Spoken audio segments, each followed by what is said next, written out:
Assalamualaikum warahmatullahi wabarakatuh.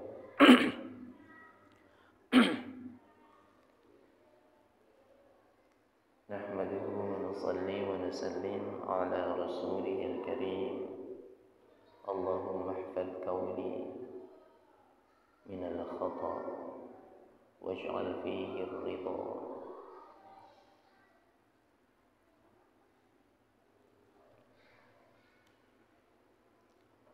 Seperti biasa, Rabu malam Khamis kita kajian ba'da maghrib. Jadi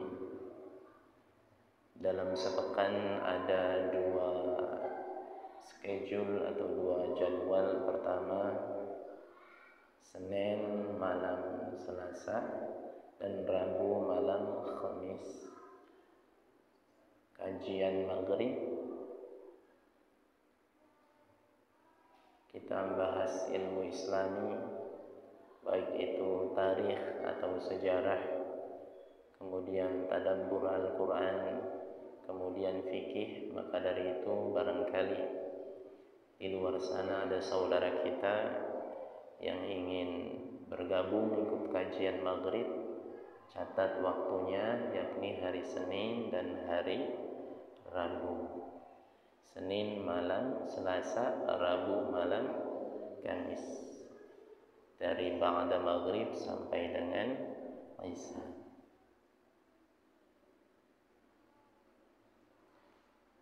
Talabul ilmi fardhatun ala kulli muslim wa muslimah.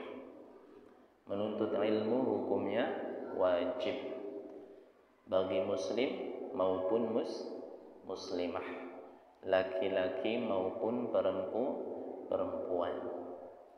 Kewajiban menuntut ilmu tidak dibatasi dengan waktu.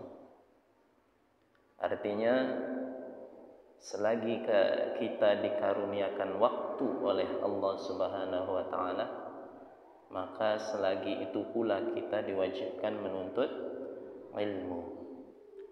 Apa itu ilmu? Al-ilmu al-hidayatu min indillahi ta'ala biwasilati Rasulillah. Ilmu adalah hidayah dari Allah Subhanahu wa ta'ala yang diturunkan melalui perantara baginda Rasulullah sallallahu alaihi wasallam. Maka tatkala kita salat, wajib kita tahu ilmunya salat. Tatkala kita puasa, wajib mesti tahu kita ilmu puasa. Haji, umrah dan lain sebagainya, ibadah dituntut dengan ilmu. Maka ada kalam dari baginda Rasulullah sallallahu alaihi wasallam, al-a'mal bighairi ilmin mardudah la tuqbal. Amal yang tanpa dengan ilmu tertolak, tidak akan diterima oleh Allah Subhanahu wa ta'ala. Lantas kapan kita beramal? Kita beramal detik ini juga, tapi sembari diiringi dengan thalabul ilmi. Maka tidak ada habisnya menuntut ilmu. Hari ini kita menuntut ilmu di para asatid kita di Sukaslamet. Maka asatid kita pun menuntut ilmu dengan guru-guru beliau di luar sana. Kadang-kadang Ang Didi pun demikian, menyempatkan waktu untuk belajar lagi dengan guru-guru yang bersanad. 1 bulan, 2 bulan. Karena di atas langit masih ada langit. Untuk apa menuntut ilmu? Al-ilmu nurun. Ilmu itu cahaya untuk menerangi kehidupan kita. Karena hidup kita di muka bumi ini, kalau tidak ada penerang, tatkala kita berjalan di satu tariq atau jalan, maka niscaya kita akan kesulitan ketika melangkah. maka penerang itu adalah ilmu.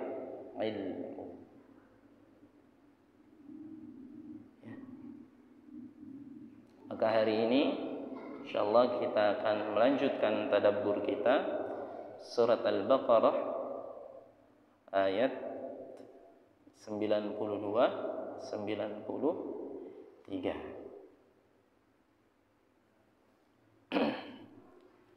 A'udzu billahi minasy syaithanir rajim.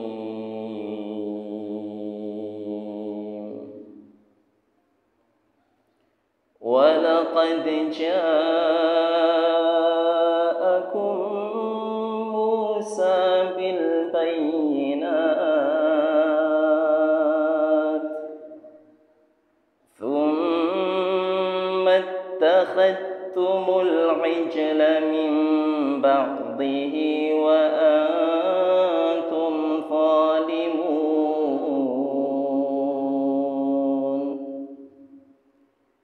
wa idh akhadna mitsaqakum wa rafa'na fawqakumut tur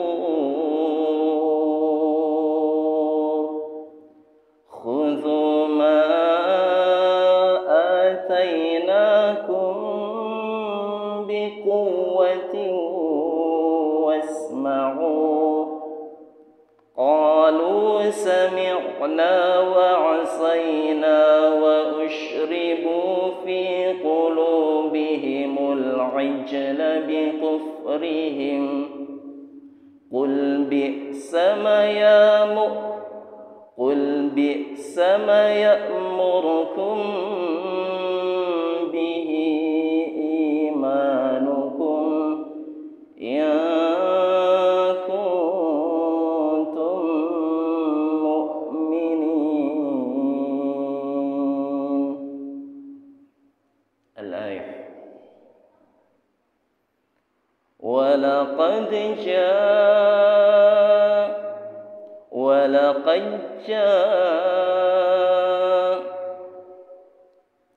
sebagaimana yang dulu kita pelajari, dal dan ja ketika keduanya berdampingan, salah satunya sukun, maka boleh kita membaca dengan dua muka. Boleh membaca dengan qalqalah sughra, boleh juga membaca dengan idgham mutaqaribain. Karena idgham mutaqaribain hukumnya adalah jaiz. Apa jaiz? Boleh. Boleh untuk dipenuhi dan boleh untuk tidak dipenuhi. Dipenuhi bagus, tidak dipenuhi tidak apa-apa. Yang terpenting membaca dengan kaidah yang lain, yakni kaidah di sini yang tertera adalah qalqalah sughra. Jadi tatkala kalian membaca walaqad jaa, berarti kalian sedang membaca dengan kaidah qalqalah sughra. Kalau ada kawan kita yang membaca walaqad jaa, langsung masuk dia ke huruf ja, maka dia membaca dengan kaidah idgham mutaqaribain. Kenapa dikatakan mutaqaribain? Karena makharijul huruf, tempat keluarnya huruf dal dan ja berdekatan, maka dia dikatakan mutaqaribain. Berasal dari kata qarubayak urubu, qarib, ana qaribun, saya dekat, wa anta ba'idun, kamu jauh, anta ba'idun walakin antum qaribun fi qalbi, kamu jauh tapi kamu dekat di hati. Allah. Ada yang begitu?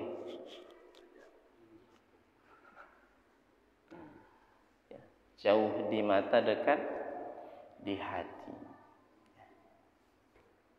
Hati-hati. Qalbun. Qalbun ini ranahnya Allah. Maka jangan diisi dengan selain Allah. Kita dikaruniakan mahabbah, kecintaan di dalam hati, maka cukup kecintaan pada Allah dan Rasulnya. Ataupun jika mesti mencintai makhluk karena Allah. Thalathatun man kunna fihi wajada halawatal iman. Ay yakuna Allah wa rasuluhu ahabba ilaihi mimma siwahuma. Wa ay yuhibbal mar'a la yuhibbuhu illa lillah. Wa ay yakraha ay ya'udha fil kufri kama yakrahu ay yukdzafa fin nar. 3 perkara ada di channel YouTube yang Didi ini. Konten-konten awal-awal perjuangan, sekarang pun masih berjuang. Allah. Yang 2 jam diem bae, yang sehari diem bae ndelongok viral. Giliran Allah, sudah. Semua atas kehendak Allah.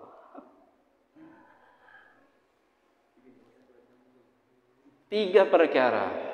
Jikalau 3 perkara itu kita miliki, niscaya akan mendapatkan manisnya iman.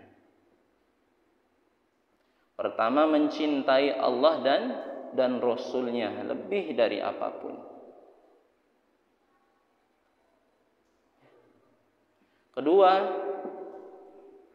mencintai makhluk karena Allah. Ketiga, dia enggan kembali kepada kekufuran, kemaksiatan, sebagaimana dia enggan untuk dilemparkan ke dalam api neraka.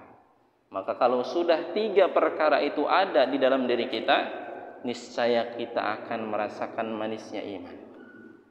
Apa itu manisnya iman? Manisnya iman itu ma la ainun ra'at wala udhunun sam'at wala khatara fi qalbin bashar. Manisnya iman itu tidak bisa dipandang oleh mata, tidak bisa didengar oleh telinga, bahkan tidak bisa terdetik oleh hati.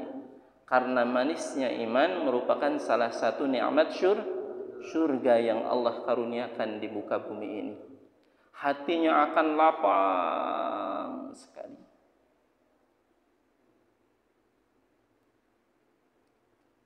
Orang bahagia tuh hatinya lapang. Punya duit, enggak punya duit, hati tentrem.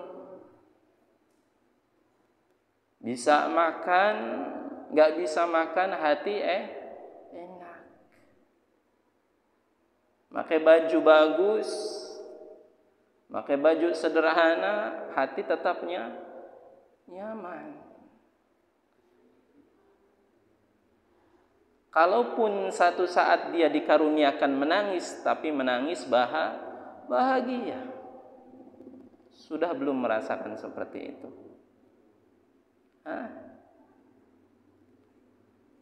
Rasulullah itu rumahnya kecil. Kita tahu, karena sering diceritakan oleh para alim ulama. Rasulullah. Tapi apa kata Rasulullah? Baiti jannati, rumahku adalah surgaku. Padahal di dalam rumah Rasulullah yang ukuran kecil itu, kata Umar bin Khattab radhiyallahu anhu, cuma ada 3 perabot saja. Pertama, ada alas tidur beliau yang terbuat dari pelepah kurma.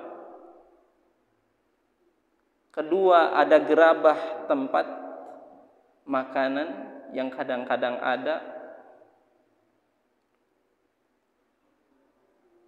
Allah. Tapi Rasulullah bilang seperti itu. Kenapa demikian? Karena hati beliau dipenuhi dengan manisnya iman. Beda dengan kita sekarang. Rumah amba mewah, kendaraan ada, mobil macam-macam, sepeda apa lagi. Tapi subhanallah, na'udzubillah, kalau malam dia enggak bisa tidur. Ternyata kekayaannya tidak bisa membeli sedetik saja dia untuk tidur. Maka maha adil Allah subhanahu wa ta'ala yang menciptakan kebahagiaan ada di qalbun kita. Yang mana setiap manusia memiliki qalbun, memiliki hati. Yang miskin punya hak, yang kaya punya hak, yang sehat punya hak, yang miskin punya hak, yang sakit punya hak. Maha adil Allah menciptakan kebahagiaan ada di dalam qalbun. Kenapa demikian? Supaya semua orang dapat merasakan. Tapi sayang disayang, kita kurang pandai merabah kebahagiaan yang ada di dalam hati. Maka ndak usah jauh-jauh kalau pengen bahagia. Nggak usah lari ke jalan-jalan ke Cipanas. Nggak usah lari jalan-jalan ke Ciwado. Nggak usah lari jalan-jalan ke pantai, ke pegunungan. Ndak. Malah kadang-kadang justru habis jalan-jalan gering kalian nggak ngaji. Ya.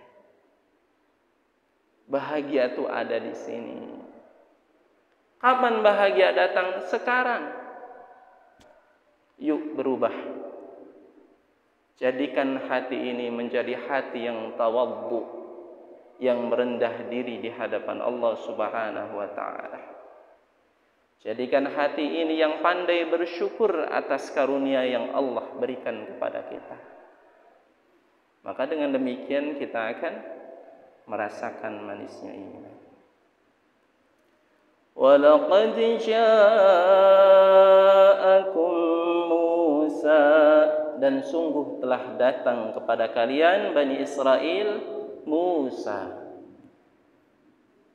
Nabi Musa alaihi salam, bil bayyinat, dengan tanda-tanda yang nyata. Al bayyinat, tanda yang nyata, terlihat oleh zahir mata Bani Israel bahwa Nabi Musa seorang Rasul utusan Allah Subhanahu wa ta'ala. Beliau dikaruniakan mu'jizat, tongkat yang dapat membelah lautan, disaksikan oleh Bani Israel tatkala dikejar Fir'aun.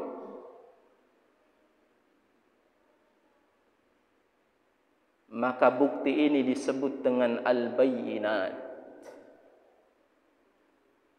Disaksikan oleh Bani Israel tatkala Nabi Musa dengan izin Allah merubah tongkat menjadi ular yang memakan ular-ular para suhara, para sihirnya Fir'aun. Disaksikan dengan mata kepala mereka. Maka disebut di sini dengan kata al-bayyinat. Disaksikan oleh Bani Israel bahwa satu ketika mereka minta makanan dari syurga, Allah turunkan langsung. Disaksikan oleh mata kepala mereka, Bani Israel. Ada banyak tanda mukjizat Nabi Musa yang Allah perlihatkan kepada Bani Israel, maka disebut al-bayyinat. Tapi apa yang terjadi? Adakah Bani Israel beriman? Adakah mereka teguh dengan iman mengikuti Nabi Musa alaihissalam? Kita jangan seperti Bani Israel, awas. Jangan sampai Allah memberikan kita peringatan melalui hujan yang begitu besar sehingga menghancurkan, naudzubillah. banjir bandang, gempa dan lain sebagainya. Cukup tanda kecil saja sudah menjadi kita taat pada Allah. Alhamdulillah dikaruniakan mata, udah cukup itu. Sebagai penambah iman bagi kita. Dengan mata kamu bisa melihat, bisa berkaca. Dengan mata kamu bisa mencerong, bisa ngedip-ngedip. Kalau sehari coba mata kamu tidak dikaruniakan ngedip, gimana? Melotot. Subhanallah. Ternyata dari mata saja sesuatu yang kita anggap sepele, yakni ngedip, kalau sehari nggak ngedip, gimana kalian? Panik, betul nggak? Motor siap dijual untuk menyembuhkan mata supaya ngedip? Siap. Seminggu nggak ngedip, rumah siap dijual supaya bisa ngedip matanya? Siap. Milih mata orang ngedip, melotot, Allah. Maka materi itu sebenarnya nikmat yang kesekian timbang nikmat sehat.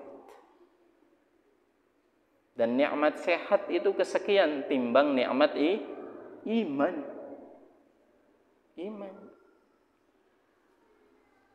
Ya. Yang kita bahas ini imannya Bani Israel. Allah ceritakan, sudah Allah gambarkan, sudah Allah terangkan, buktikan kepada Bani Israel yang dilihat dengan mata mereka sendiri. Tapi apa yang terjadi? Tsumma takhadtumul ajla, tapi kalian malah menjadikan anak sapi sebagai Tuhan. Na'udzubillah. Maka kalau ada saudara kita yang menyembah sapi, gak boleh motong sapi, padahal daging sapi enak loh. Karena memang dahulu juga pada awal-awal masa kehidupan manusia sudah ada yang demikian. Mim ba'dihi, setelah Nabi Musa meninggalkan mereka untuk menerima wahyu dari Allah Subhanahu wa taala di Bukit Tur Sina.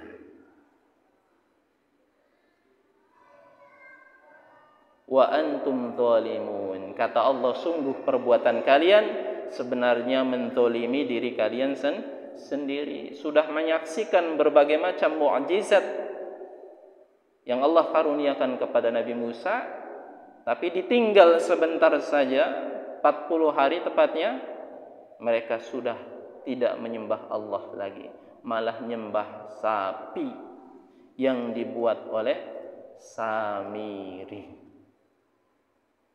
Dibuat dari apa? Para alim ulama tafsir, Ibnu Katsir menjelaskan dibuat dari emas. Yang mana sapi itu bisa mengeluarkan bunyi. Bunyinya bunyi sapi juga. Padahal ini pinter akal-akalnya Samiri.